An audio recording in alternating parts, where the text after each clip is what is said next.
দুনিয়াতে সবচেয়ে বড় কষ্টের কাজ আমার কাছে মনে হয় রান্না করা। কি বলেন আপুরা, সত্য কথা বলেছি না মিথ্যা কথা? সো হ্যালো এভরিওয়ান, আসসালামু আলাইকুম। সবাই কেমন আছেন? তো আজকে আমার এই ভিডিওটা যাদের কাছে ভালো লাগবে অবশ্যই লাইক কমেন্ট শেয়ার দিয়ে আমার পাশে থাকবেন। সম্পূর্ণ ভিডিওটি না টেনে দেখে যাবেন। ফ্রিজে ছিল গরুর পায়া, তো পায়াগুলো বের করে ভালোভাবে ধুয়ে নিচ্ছি। কারণ পায়াগুলো যখন কাটে তখন অনেক পশম লেগে থাকে, বালি লেগে থাকে। তো এগুলোকে ভালোভাবে এরকম হাত দিয়ে পরিষ্কার করে নিতে হয়। ভালোভাবে পরিষ্কার করে না নিলে পায়াগুলো খেতে কিন্তু বালি বালি লাগে। তো এইদিকে আপনাদের ভাইয়া পাস্তা খাবে, একটা পাস্তার প্যাকেট কিনে নিয়ে আসছে।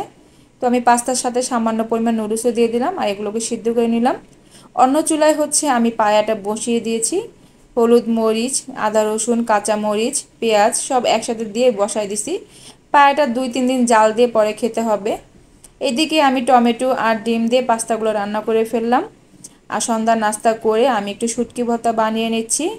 শুটকির পরিমাণ খুবই কম দেই, আমি একটু পেঁয়াজ, রসুন, তারপর হচ্ছে ধনেপাতা দেই, তাহলে শুটকির গন্ধটা একটু কম কম লাগে। শুটকিগুলো ভালোভাবে ভেজে নিয়ে ঠান্ডা করতে দিলাম। এক চুলার তরকারি বসাই দিলাম, আরেক চুলায় হচ্ছে কই মাছ ভেজে নিচ্ছি। আজকে কই মাছ দিয়ে চিচিঙ্গা, আলু আর টমেটো দিয়ে তরকারি রান্না করব। তো তরকারিটা আমি বসিয়ে দিয়েছি একেবারে সিম্পল ভাবে। তরকারিটা ভালোভাবে কষিয়ে নিয়ে আমি ঝোল দিয়ে দিলাম, তার সাথে একটা টমেটো উপর দিয়ে দিয়েছি।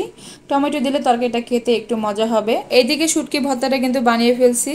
যখন লবণটা চেক করতে গেছি দেখি ঝাল হয় নাই। তারপর তো মনে পড়লো যে আমি তো শুকনো মরিচ দেই নাই। তারপর আর কি করা, আবার শুকনো মরিচ টেলে তারপর হচ্ছে একসাথে বেটে নিয়েছি।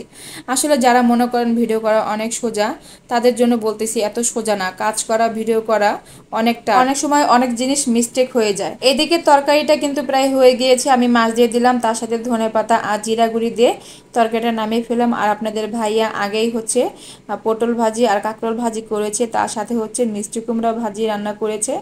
আর ডালটা আগেই ছিল, আর ভাত রান্না করেছে। আমি শুধু তরকারিটা রান্না করেছি। এগুলো খাবার দেখে লোভ সামলাতে পারলাম না, তো ভাবলাম যে খেয়েই নেই। তো প্রথমে হচ্ছে ভাজি দিয়ে শুরু করলাম।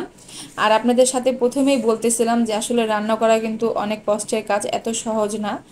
মানে কোনো হেল্প করার লোক না থাকলে একা একা করতে অনেক কষ্ট হয়।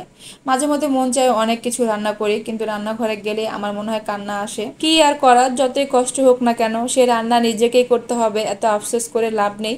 এইদিকে নেহারিটা হয়ে গিয়েছে। আমি এখন হচ্ছে রসুন, পেঁয়াজ আর শুকনো মরিচ দিয়ে এটাকে বাগার দিয়ে দিচ্ছি। আর বাগার দিলে কিন্তু এই নেহারিটা খেতে অনেক মজা হয়। তো আপনাদের ভাইয়া নিচ থেকে পুরি নিয়ে আসছে আর নেহারির ঝোল দিয়ে পুরি দিয়ে খাচ্ছি এই প্রথম।